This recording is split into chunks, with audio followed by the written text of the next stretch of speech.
पर विराजमान हैं संत मत के मर्मज्ञ विद्वान और संत मत के वेद अभ्यास स्वामी छोटे लाल दास जी महाराज, आपके श्री चरणों में निवेदन है कि आशीर्वचन के रूप में हमें कुछ उपदेश देने की कृपा करें। पूज्य स्वामी छोटे लाल दास जी महाराज। बोलिए श्री सद्गुरु महाराज की जय। बंदो गुरुपद कंज कृपा सिंधु नर रूप हरि महामोहतम कुंज जासु बचन रवि कर निकर धन्य धन्य सतगुरु सुखद महिमा कहे न जाय जो कछु कहूँ तुम्हारी कृपा मोते कछु न बसाय। तीर्थों को भी पवित्र करने वाले मंचासीन आचार्य महोदय जी महाराज, अन्य संत महात्मा गण और संत मत सत्संग के वचनों को सुनने के लिए उपस्थित आत्मीय जनों, अभी एक बालिका ने आपके सामने स्वागत गान किया। अतिथि सत्कार करना भारतीय संस्कृति का एक अंग है। अतिथि का सत्कार सबसे बड़ा सत्कार है। मीठे शब्दों में उनसे बातचीत करना। प्रेम के सब भूखे होते हैं।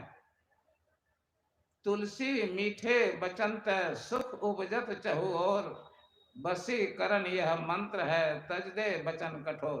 गोस्वामी तुलसीदास जी महाराज कहते हैं, मीठे वचन बोलने से सबके हृदयों में प्रसन्नता का संचार हो जाता है।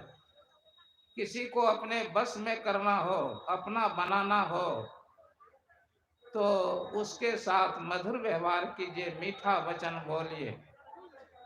पृथिव्याम त्रीणि रत्नानि जल मन्नम सुभाषितम मूढ़ पाषाण खंडेशु रत्न संज्ञा विधीयते।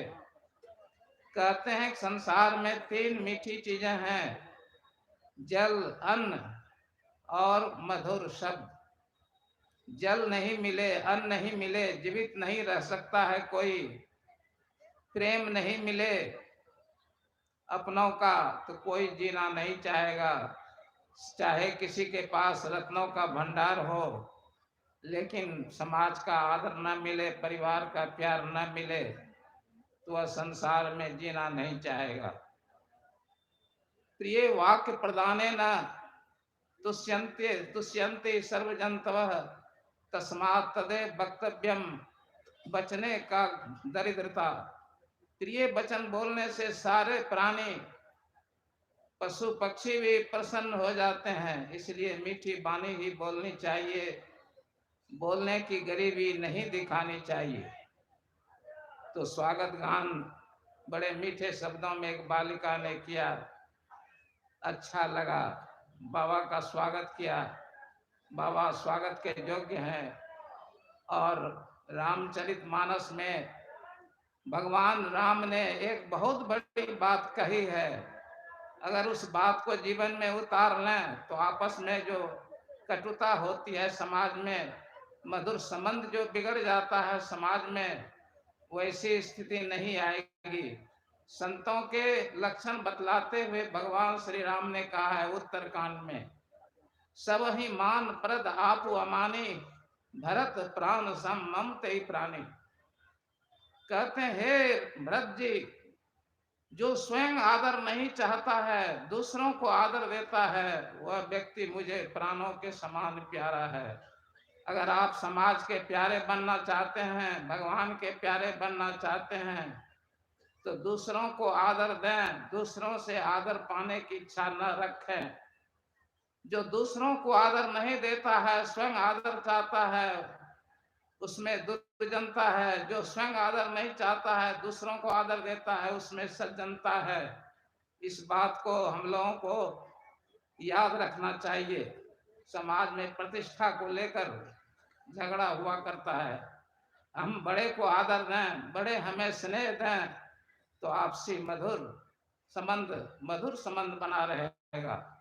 तो हमारे पूज्य आचार्य जी महोदय दूसरों का आदर करते हैं, स्वयं आदर नहीं चाहते हैं। मुझ जैसे छोटे व्यक्ति को भी, छोटे भाई को भी स्नेह देते हैं। हम दोनों के बीच कभी 50 वर्षों से हम इनके संपर्क में हैं, कभी कोई कटुता नहीं आई। इनका प्यार, इनका स्नेह अमृत के समान मीठा लगता है। इनके याद करने पर मैं दौड़ा हुआ आ गया, मैं कहीं जाता नहीं हूँ। बोलिए श्री सद्गुरु महाराज की जय। बिहार में दो सबसे बड़े रामचरितमानस के अध्येता हुए, एक हुए हमारे गुरुदेव महर्षि मेही परमहंस जी महाराज और एक अंजनी नंदन शरण। गुरु महाराज जीवन भर रामचरितमानस पढ़ते रहे या पढ़वा कर सुनते रहे, इतने प्रेमी थे। सर्वाधिक प्रिय ग्रंथ गुरुदेव का रामचरितमानस था। रामचरितमानस ने गुरुदेव को संतत्व की प्राप्ति करा दी। इन्होंने ये परीक्षा दे रहे थे, एंट्रेंस की परीक्षा हॉल में कॉपी पर लिखते लिखते इनके अंदर वैराग की भावना जग गई और इन्होंने रामचरितमानस की एक चौपाई, एक अर्धाली लिख दी। दे धरे कर यही फल भाई, भजिए राम सब काम बिहाई। और निकल गए, लिखकर निकल गए तो फिर संसार की ओर मुड़े नहीं, वैराग के पथ पर आरूढ़ हो गए। गुरुदेव ने रामचरितमानस का अध्ययन जो किया, उसका लाभ संसार के लोगों को पहुंचाया। रामचरितमानस सारस्वतिक संसार के सामने है, बड़ी सूक्ष्म व्याख्या है। रामचरितमानस में भी मानस जप, मानस ध्यान, दृश्य योग, शब्द साधना की चर्चा है। इसे गुरु महाराज ने पग पग पर दिखाया है। तो रामचरितमानस एक अद्भुत ग्रंथ है। ऐसा ग्रंथ आज तक किसी भी देश और भाषा में नहीं लिखा गया है। इसने बहुत लोक प्रसिद्धि प्राप्त की है।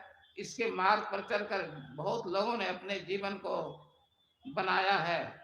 रामचरितमानस का प्राण क्या है? नर्मदा भक्ति। अगर नर्मदा भक्ति को निकाल दिया जाए तो रामचरितमानस सार शून्य हो जाएगा। महाभारत से गीता को निकाल दिया जाए तो वह सार शून्य हो जाएगा। तो अरण्य कांड से निकाल दिया जाए नर्मदा भक्ति को, रामचरितमानस शून्य हो जाएगा। और जीवन का ज्ञानम नरा नाम अधिकं विशेषो ज्ञाने ही ना पशु समाना।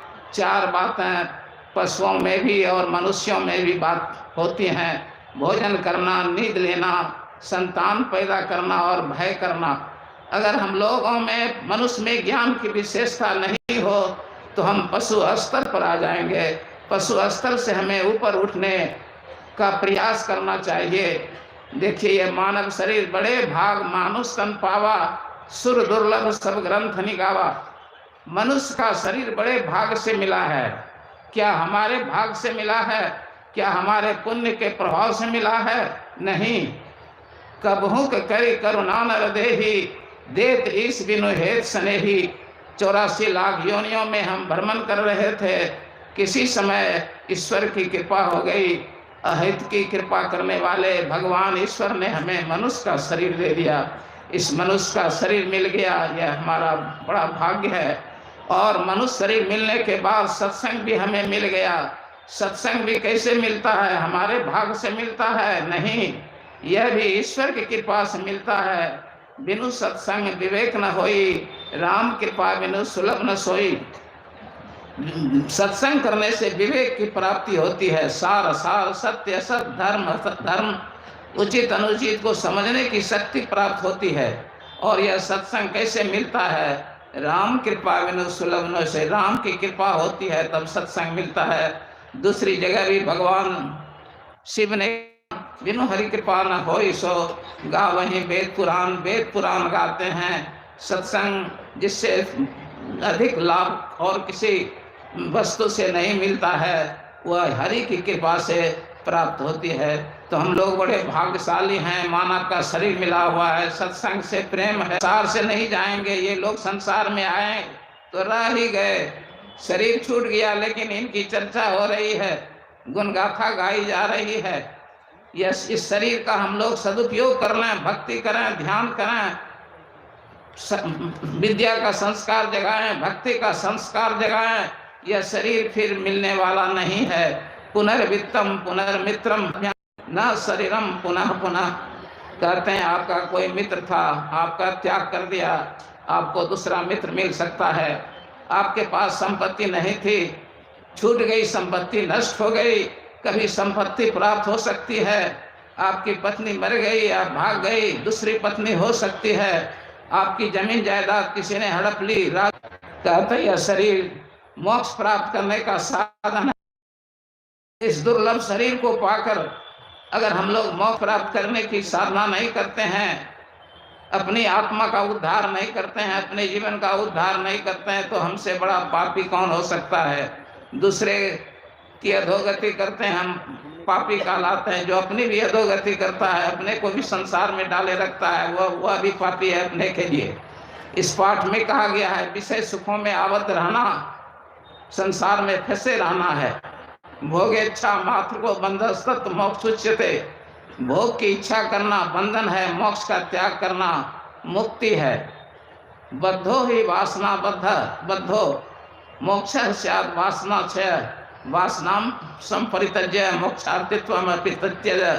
कहते हैं कि जो संसार, जो वासना से, इच्छा से बंधा हुआ है, वही बंधा हुआ है। जो वासना से छूट जाता है वह मुक्त हो जा सकता है। विष और विषय में कितना अंतर है। कहते हैं विषस्य विषयानाम दुर्मत्यंत मंतरम उपभुक्तम विषम अंति विषया स्मरणादपि। कहते हैं विष और विषय में क्या अंतर है। विष खाने पर आदमी मरता है, लेकिन विषय का स्मरण करने से ही आदमी मर जाता है। तो हमें मोक्ष की प्राप्ति करनी है, जीवन का निर्माण करना है, तो हम विषयों का सेवन कम करें, जितना आवश्यक उतना ही सेवन करें। ईश्वर भक्ति में ध्यान लगाएं, गुरु की भक्ति करें, अच्छे मार्ग पर चलें, इसी में हमारा जीवन का उद्धार है। बोलिए श्री सद्गुरु महाराज की। अभी हम पूज्य स्वामी छोटेलाल दास जी महाराज से आशीर्वचन सुन रहे थे।